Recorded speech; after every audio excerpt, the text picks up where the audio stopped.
Hello, I'm Donald Robertson, and this is the Stoicism Philosophy as a Way of Life podcast. Today's guest is Anya Leonard. Anya is the founder and director of Classical Wisdom, a website and online community dedicated to bringing ancient wisdom to modern minds like yours. She majored in philosophy and the history of science and math with a minor in comparative literature at St John's College in Annapolis and received her master's in sociology at the University of Edinburgh, which is in Scotland, in case anyone was wondering. Anya was born in Norway, but has lived in 12 countries. That's too many countries, Anya.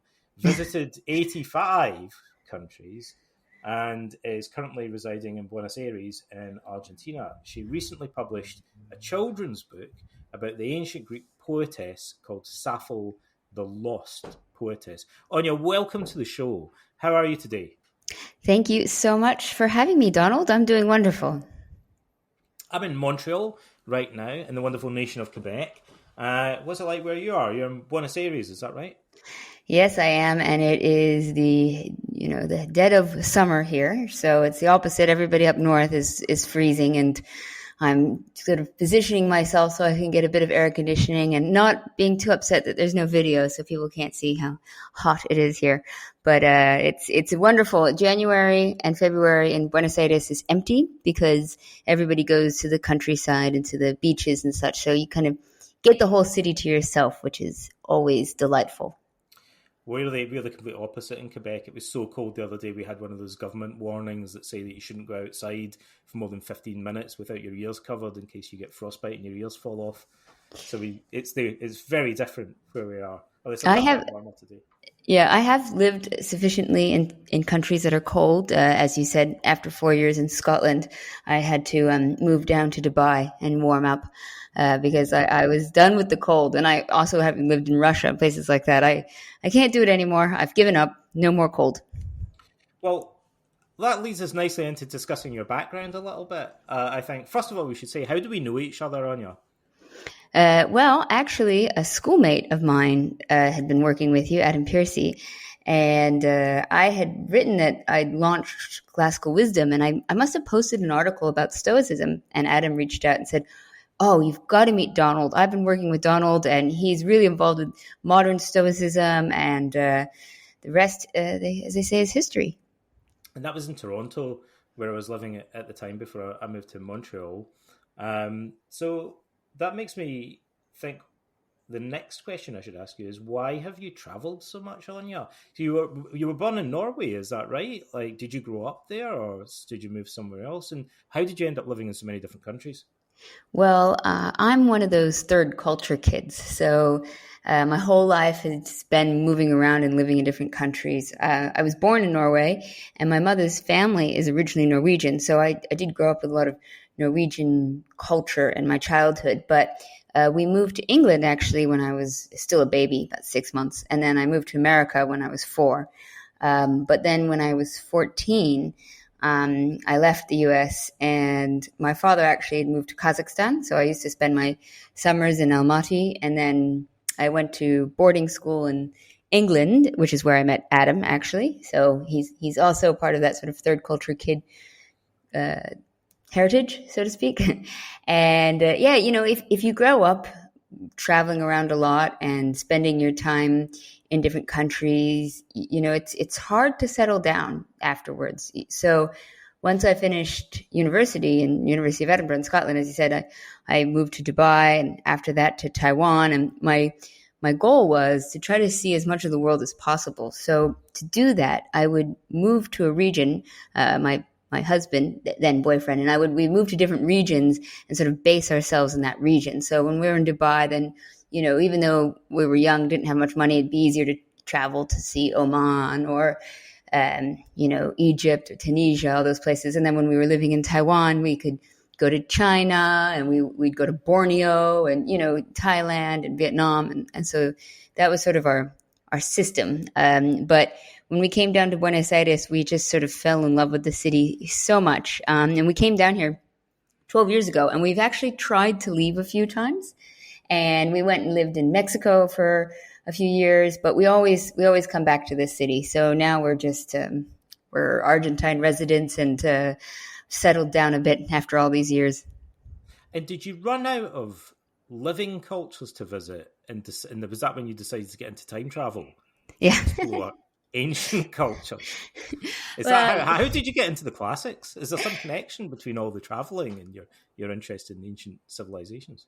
Well, it is funny. Bertrand Russell once had that observation that if you want to travel through time, you can really just travel through space. And the example he used then was, you go to China and it was like going to the past, and you go to New York and it's going to the future. Now, from my experience, I would say those two places have reversed. But there is something fascinating about trying to understand some of the universal elements of people. And that's when you're, like I said, in a small back town in Taiwan versus, in the mountains in Indonesia versus somewhere in Europe or somewhere in Brazil. Like you find those elements of universality. And something I love about the classics is also sort of finding those moments of universality that go through time, that we can be connected to people that were living and writing thousands of years ago, and we share the same fears and hopes and dreams and problems and solutions. It's very humbling to get that perspective. So you think the classics can bring us closer together?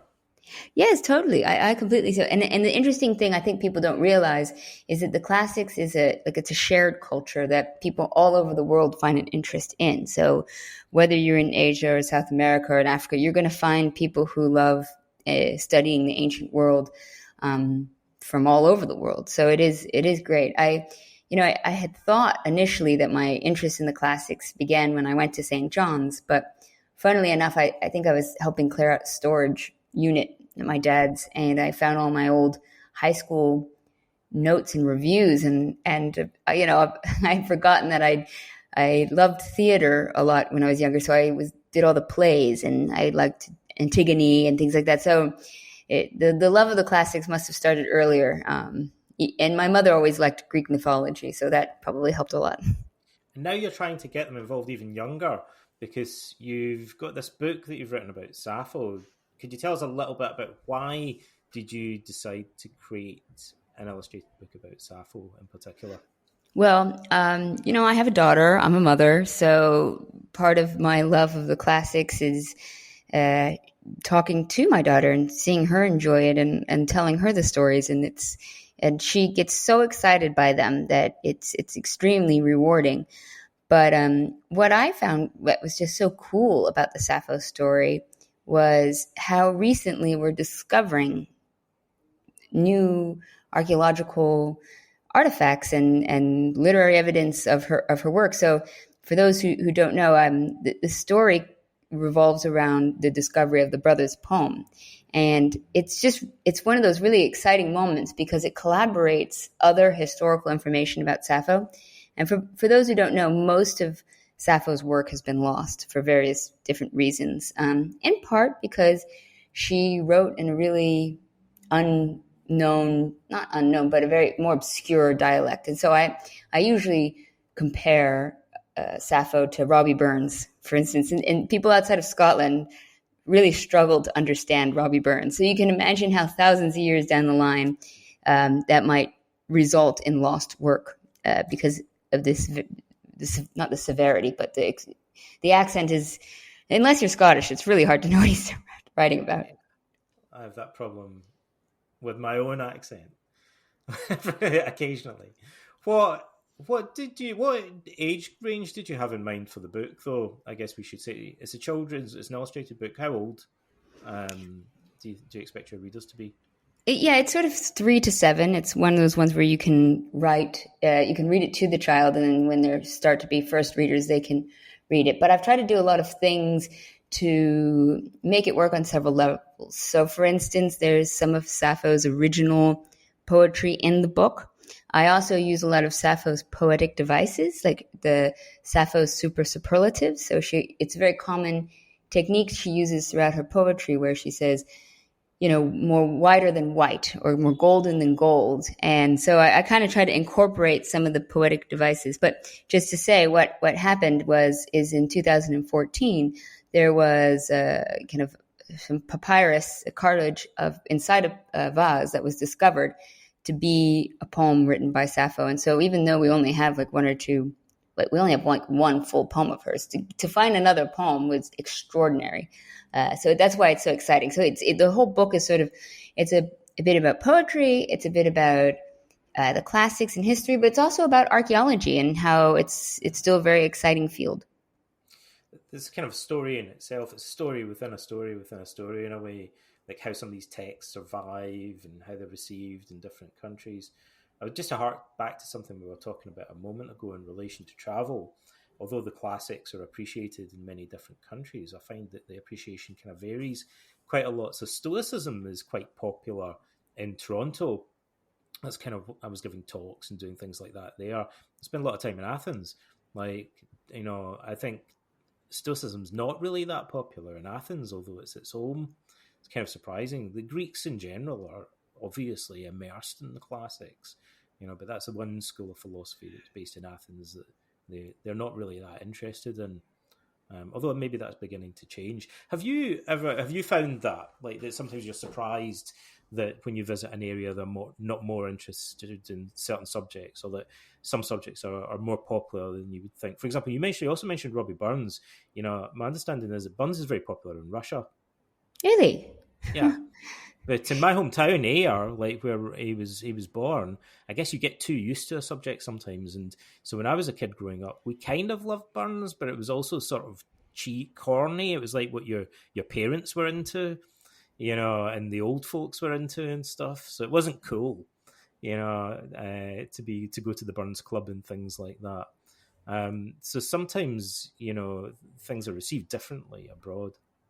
Well, certainly. And I think, there is a tendency of people not exploring their own backyard or being bored by their own culture or history, that it's often the foreigners or the newly residents that get most excited about it. And, having lived in Scotland for 4 years, I loved Burns Night, Ode to Haggis. And so here I was happily having Kayleys and trying to enjoy the Scottish culture. And I find it's something here in Argentina too, like, the Argentines will have to say, what in the world are you doing here?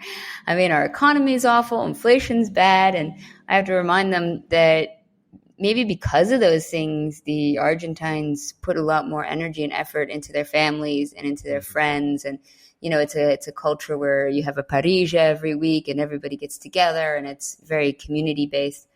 For a lot of Greeks, depending on when or how they were introduced to the ancients of the classical world, it can affect their lifelong love of it. And it's something, our shared friend, Anya, has been working on with regards to teaching younger people ancient Greek in a way that they're going to love it and not grow up and resent it or to show the fun way of enjoying it rather than like the forced way.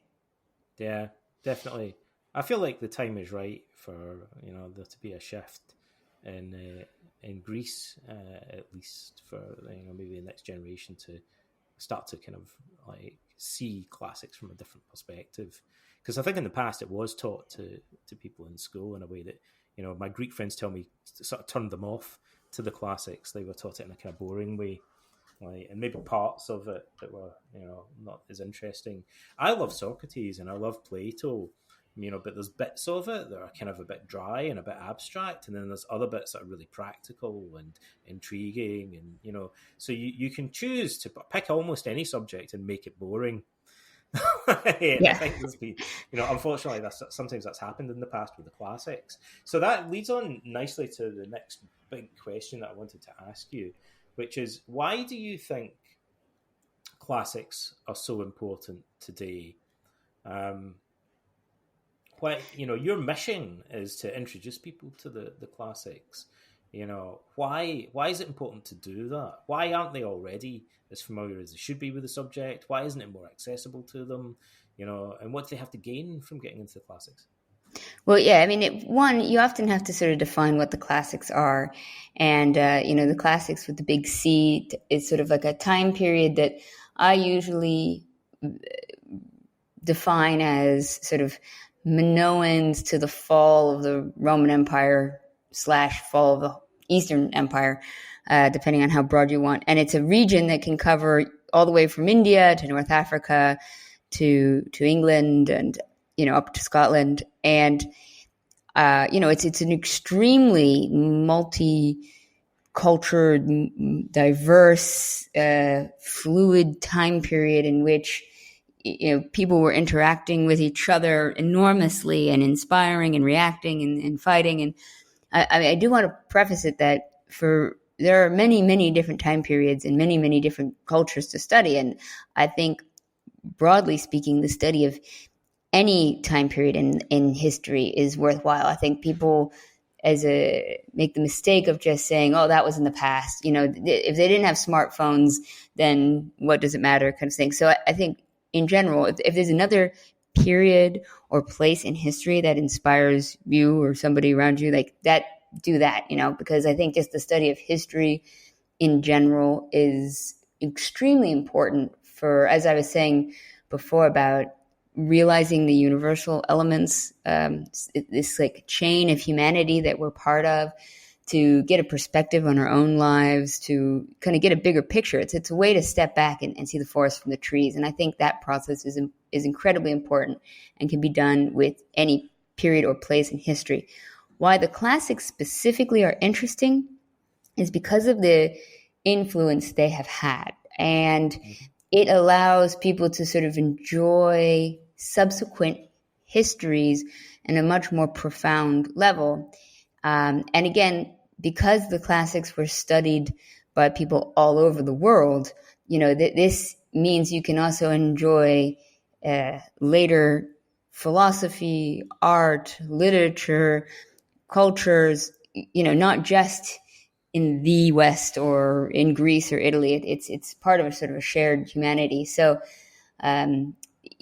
I always say to people, because it basically, until the 19th century, like, you weren't considered educated if you hadn't studied the classics, if you hadn't studied Greek or Roman, Latin. And as a result, you go and walk around the Prado or the Louvre, and you're going to see so many references to the classical world that, people just aren't going to be able to appreciate it if they don't know. And my daughter, for instance, she loves mythology, and she loves, one of her favorite stories is the Judgment of Paris.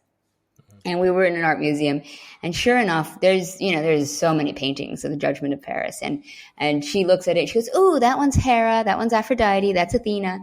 And she loves going to these art museums and seeing these depictions. And if somebody didn't know what that reference was, it would be lost. I mean, they might say, "Well, that's a pretty picture," but they'd have no understanding what it is. So I think they're really valuable for understanding subsequent history and subsequent works and literature and philosophy.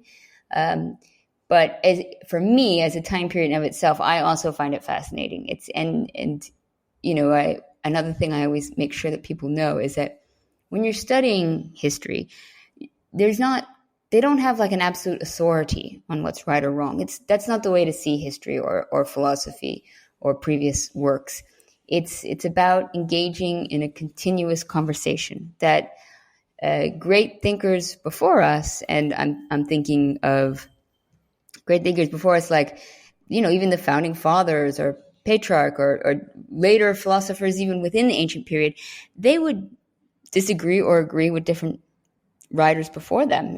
So it's about engaging with these original texts, coming up with new ideas regarding them, taking the gems of wisdom, discarding the bad, and learning, just always learning. Yeah, it's a conversation that we can become part of. I'm going to make two quick observations about it. One is that, from my point of view, my interest is mainly in Greek and Roman philosophical classics and stuff that's kind of related to that. One of the things that strikes me is that ancient thinkers often address fundamental ideas that have somehow become neglected over time. So, for example, the internet's awash with people talking about self-improvement and self-help, but often, if you go back and read Plato's dialogues, he's asking more fundamental questions like, what is wisdom? What is the goal of life? what is the nature of love?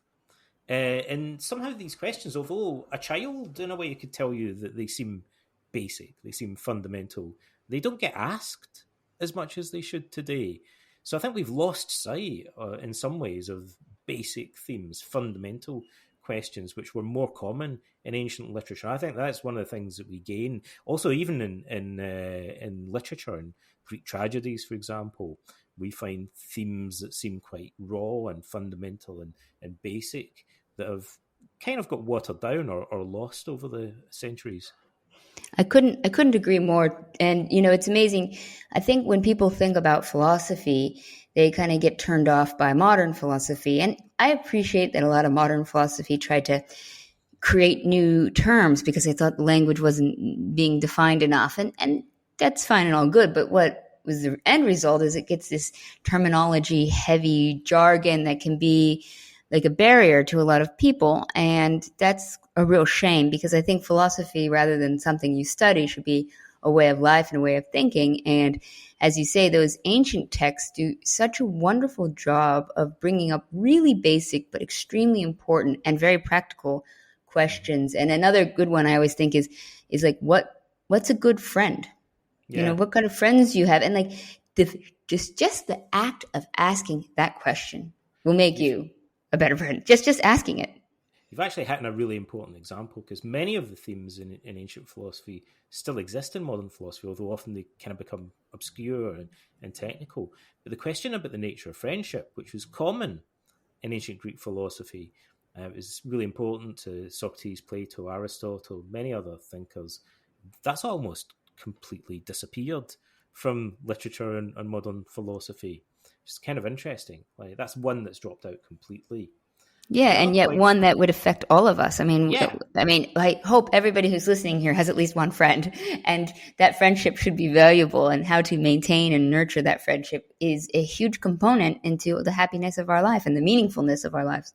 I was going to say, I feel like there's some kind of connection I can't quite put my finger on between this aspect of the classics and what we were saying about teaching classics to children, because you've put you've hit on there, again, I think an important, a really interesting example, but it's also one that children find really relevant, like the question of what a friend is, how to distinguish between, good friends and bad friends, or people that merely appear to be friends but aren't actually in reality. These are really important questions for children, and ones that children find fascinating. Completely. And in the ancient world, you look at what involved in education, and there are a lot of fields that I think we are missing out on, that maybe we put now into a small niche class in philosophy, like logic or ethics or rhetoric. But these are they should be everyday parts of our education. We should all be practicing in what is logic, what is the good, what makes something good, or what's a good action. Like this would make for better families and communities if everybody asked that. And I've done a lot with, like, Massimo, for instance, Pugolucci, on the virtue, the quest for character. And it's very funny because the concept of nourishing virtue kind of comes up again and again. And if you don't practice it, you're not going to be very good at it. So it's strange that we don't think of it as something worth practicing or instructing on or discussing. Use it or lose it. Yeah. I have Massimo's book right in front of me right now, actually, like, about Socrates and Alcibiades. And actually, you're the second point I was going to make. You're way ahead of me. You've kind of touched on, which is, part of what's going on here with the classics has to do with the Industrial Revolution and the division of labour and things that predated that. But basically, the fact that now, for instance, my two fields, I guess, are psychotherapy and philosophy. Those are two completely separate fields now. But in the ancient world, they weren't. Like, a psychotherapist and philosopher would be the same guy. Yep. And philosophical texts had a psychotherapeutic dimension, and vice versa. So these disciplines, we've kind of artificially separated them. And so one of the things that we get from looking at classics, often is an overlapping or even integration of themes that have been kind of artificially separated in our own culture. Completely. And it's something, it's funny because, I've recently launched this Classical Wisdom Kids project, and I initially sort of separated each week. I would do a different genre. So I'd be like, okay, this week I'm going to do philosophy, and this week I'm going to do math and science, and this week I'm going to do sort of poetry and art, and this week I'm going to do history. But I keep finding that they blend into each other, that I did the last one on ancient columns like Ionic, Doric, and Corinthian. But of course, math and science and golden ratios started coming up. So the amount of times philosophy was connected with math and science, and poetry with maths and science. And, you're totally right. All these sort of disciplines, they're not so neat and tidy, but they shouldn't be. I became interested in history far more like once I began studying philosophy, and sometimes one of these subjects can act as a kind of gateway that leads you into learning about other subjects that you hadn't even considered studying. And so another strange benefit of history is that you acquire quite a lot of general knowledge. Yes, and interested in classics. Well, and you can also get very niche knowledge too, though. I mean, I did a great event on the Battle of Actium, and now I know way too much about that battle. Yeah. What other things have you learned about since you've been working on? I mean, how long have you been doing classical wisdom for now? And what are some of the kind of highlights for you? Like were there particular things that you learned about that really kind of changed your perspective? Well, this last year we celebrated 10 years of classical wisdom, so that was very exciting, and it's amazing that it's been going on for a decade now. It's my first baby, but there's so many things. I've been just very fortunate. I feel like every opportunity I've had to speak with a professor or do events or with authors and writers and philosophers, I've come away all the richer. Just even if I didn't agree with them necessarily, the opportunity just to think about these things and live, the life of the mind wherever and whenever we can. But I have, like everybody who's enjoyed the Stoic movement, found a lot of the principles of Stoicism very helpful in my day-to-day life, especially the concepts of acknowledging what you have in your control and what's not in your control. I think that's been hugely beneficial. Another for me, I like a lot talking about skepticism and the ability to listen to ideas with an open mind and to be able to suspend judgment. I think right now in our kind of increasingly polarized world, the ability to suspend judgment is going to become more and more important. It's a lost art. Yeah. Well, I'm hoping to bring it back. Bring it back. We should reintroduce uncertainty. Yes. Well, nowadays we're really encouraged to have like a strong opinion about something immediately, whether it's climate change or epidemiology or Russian Ukrainian politics. I mean, and these are really complex topics with many layers of information that's constantly changing and being updated.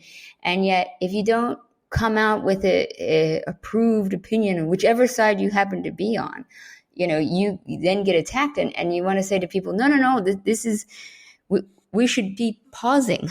We should be learning before speaking, if possible. This is a complete, the Socrates, in a way, one of his fundamental points was to argue that one of the most dangerous things in human life is to have unwarranted certainty about things that we actually don't know. He called it double ignorance. Like, not only do we not, it's fine if we don't know something and we recognize that we don't know it, but to not know that you don't know something and falsely assume that you do know it, he thought is the cause of many problems in human life. And you mentioned climatology, epidemiology. Most of the conversations that we see happening about these things are by people who are not climatologists or epidemiologists. They're social media influencers or politicians for the most part. Exactly. And, that great phrase, I do not know, but also I do not claim to know that which I do not know. And I think that's a really essential lesson. And that's kind of coming back to what you said about what can we learn from the classics? What are these sort of really fundamental questions? And the fact that 2,500 years later, we still have to kind of remind people, don't say you know something when you don't know it. Really basic stuff, yeah. But it gets forgotten. That's one of the things we get from the classics. And that reminds me actually of one of the other things I wanted to ask you. One of my controversial questions for you, Anya, which is, what if somebody was to come along and they were to say, well, classics is only for boffins, right? You can't study classics unless you're a university professor or, you've got a degree or a doctorate in the subject. Or you can have ordinary people going back, reading ancient Greek and Latin texts, for example. And don't you need to be a scholar of Latin or ancient Greek in order to appreciate these texts? What would you say to the idea that you need to be a boffin to appreciate classics? Well, first off, I'm not sure what that word is, a boffin? An expert. Ah, okay. I don't think I've heard that term before.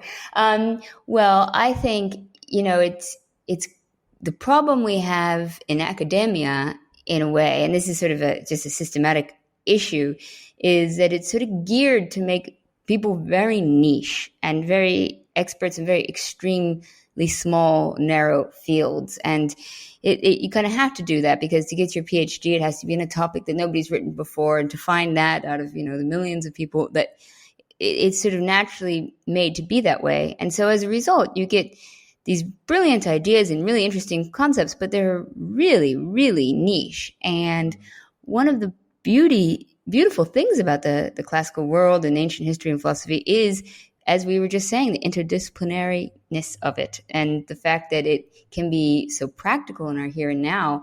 And so what I love is when you have ordinary people, and I'm doing air quotes here, talking about the classics from a more general perspective, or from like a daily life perspective. I think that's really, really important. I think that this sort of information, the more access people have to it, the better. And history is filled with great thinkers from all over that maybe have come from more humble backgrounds or historically marginalized backgrounds, and their access to these great books and great conversations, open their minds to be part of that conversation. So I actually think it's really valuable to have people beyond just professors being able to talk about these ideas.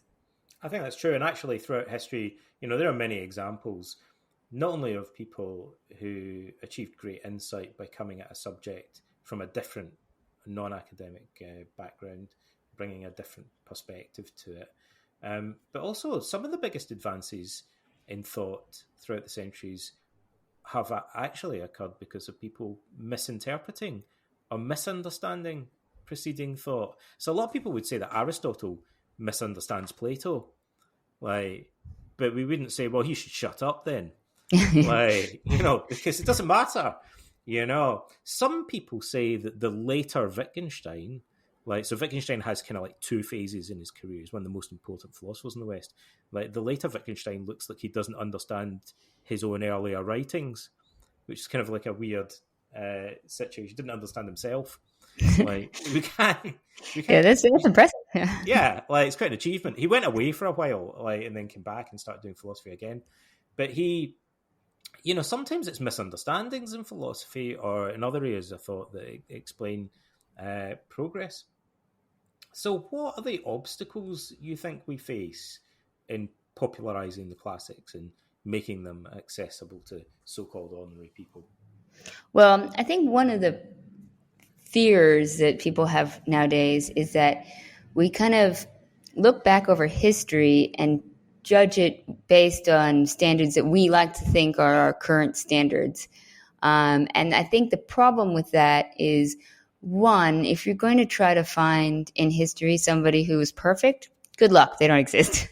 So basically you're saying all previous history is not going to be useful, because you're going to find some flaw with every single thinker or writer out there.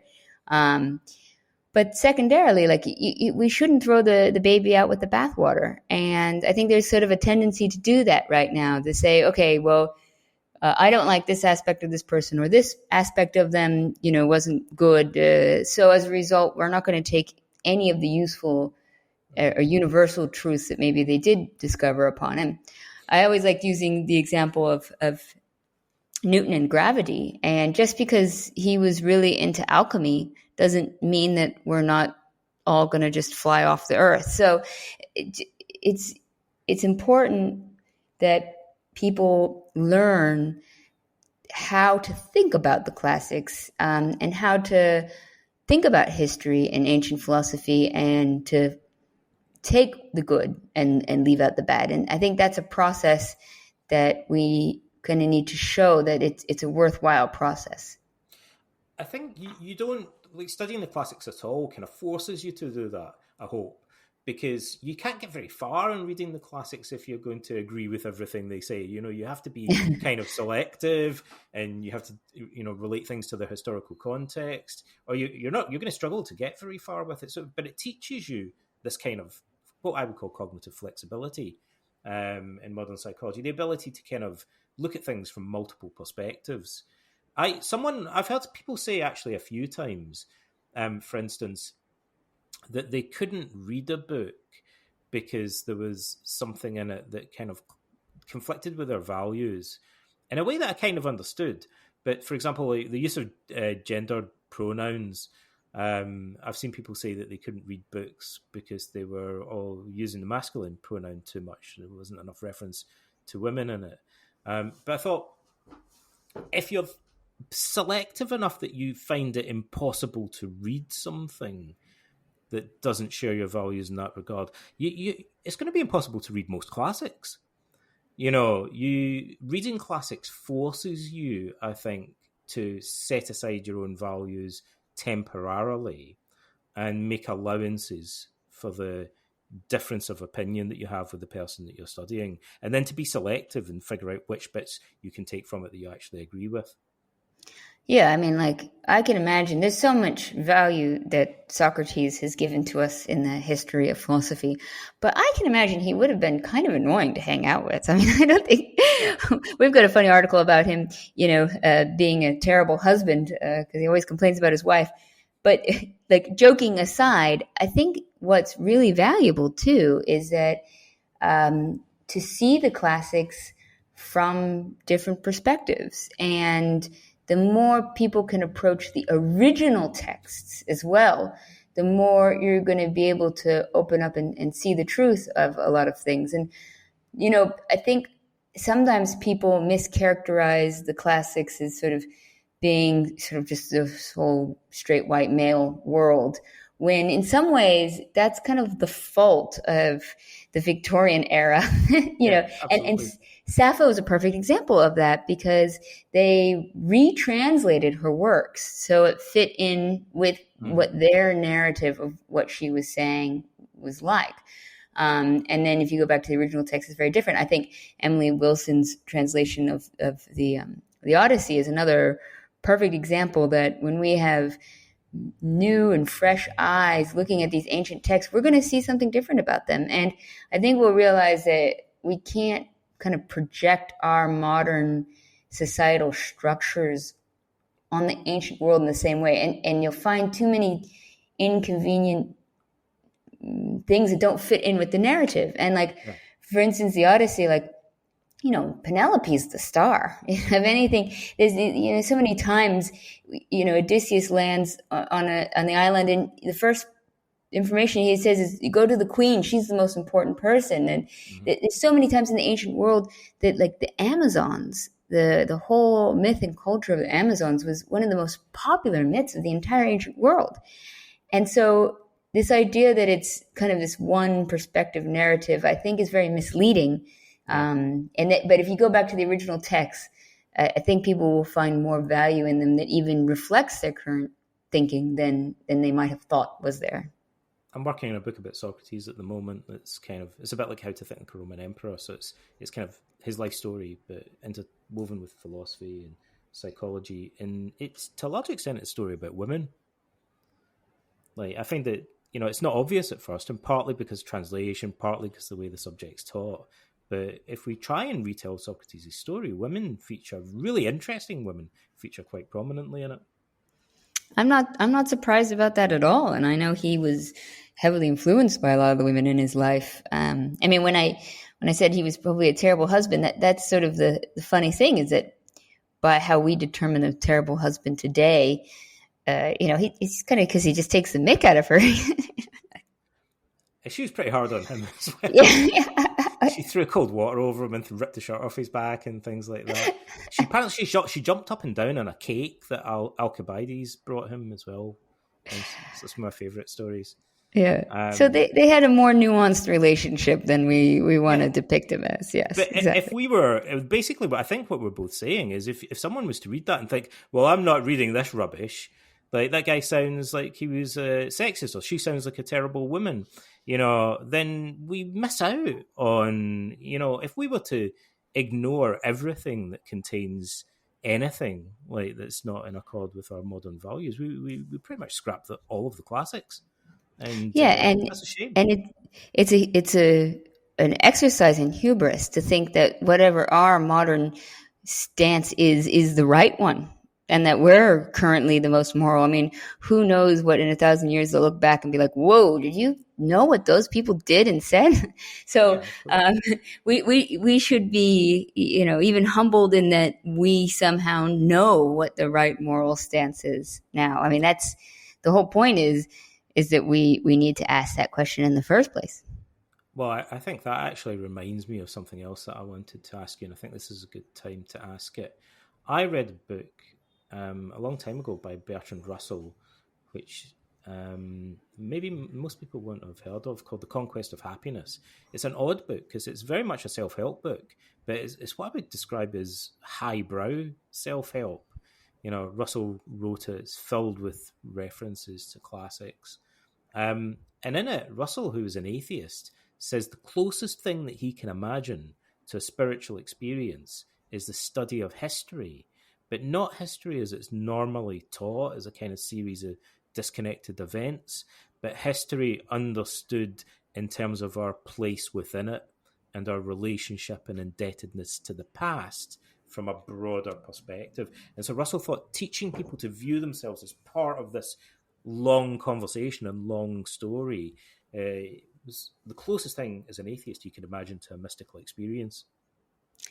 I completely concur. I mean, because it's the ability to step outside of ourselves. And, for people who've studied, say, anthropology, even the concept of religion and God is something that's bigger and beyond, just our individual and our concept. And to have that sense of awe of something greater than you, and to see your small place in that grandeur, it's awe-inspiring. It's that perspective that I think when we first brought this up, that I think is so instrumental in the value of studying history, whichever history you choose to study, but that gives you that moment of realization.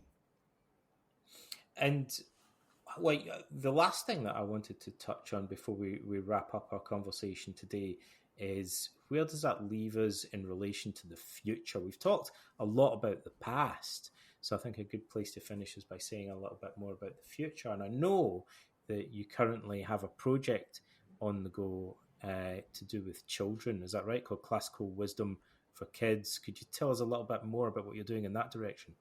Yes, thank you for asking. Yeah, Classical Wisdom Kids is its name, and I think it is important to get children excited about history and philosophy and literature at a young age, because then it's not daunting later on, and they can be familiar with these characters and they can be excited. And so later on, when they pick up these books, they're off to the races, so to speak. But it's important to remember that the next generation is the future stewards of history.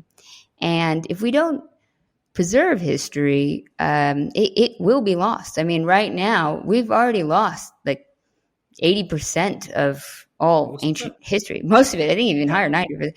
We've lost it. Never, and every now and then we can find something in Egyptian garbage heap, which is miraculous to me and absolutely amazing. But if we don't want more history to be lost, we have to teach the next generation the importance of preserving it. And I think that's a project that you and I have, and you more so, have been working on with regards to Plato's Academy Center in our role today of finding important historical sites and preserving them and showing the importance and bringing awareness to it.